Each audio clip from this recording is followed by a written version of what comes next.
બનાસકાંઠા જિલ્લા local crime branch એટલે કે એલસીબીએ વડગામ પંથકમાં બનેલા હની ટ્રેપના ગંભીર ગુનાનો ભેદ ઉકેલીને મુખ્ય સૂત્રધાર સહિત 3 આરોપીઓને દબોચી લીધા છે. પકડાયેલા આરોપીઓમાં એક પૂર્વ સરપંચ અને એક ન્યૂઝ ચેનલના પત્રકારનો સમાવેશ થતા સમગ્ર જિલ્લામાં ભારે ચકચાર મચી ગઈ છે. આ ગેંગની મોડસ ઓપરેન્ડી વિશે વાત કરીએ તો તેઓ વયસ્ક અને સાધન સંપન્ન વ્યક્તિઓને નિશાન બનાવતા હતા.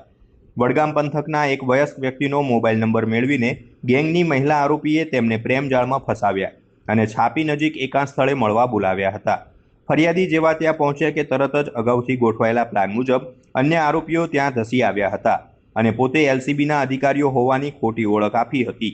તેમણે ફરિયાદીને બળાત્કારના ખોટા કેસમાં ફસાવી દેવાની ધમકી આપીને 15 લાખ રૂપિયાની ખંડણી માગી હતી, જેમાંથી 5 લાખ રૂપિયા બળજબરીથી પડાવી લીધા હતા.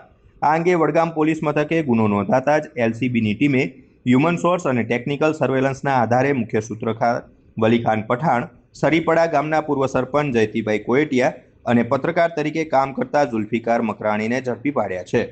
પોલીસે આરોપીઓ પાસેથી એક હોન્ડા સિટી કાર અને 3 મોબાઈલ ફોન કબજે કર્યા છે. જ્યારે આ ગુનામાં સંડોવાયેલી ભાવનાબેન પ્રજાપતિ ઉર્ફે ભૂમિ પંચાલ, આરતી અને એક અજાણ્યો શખ્સ હજુ ફરાર છે, જેમને પોલીસે વોન્ટેડ જાહેર કર્યા છે. પોલીસને આશંકા છે કે આ ગેંગે અગાઉ પણ અનેક લોકોને શિકાર બનાવ્યા હોઈ શકે છે.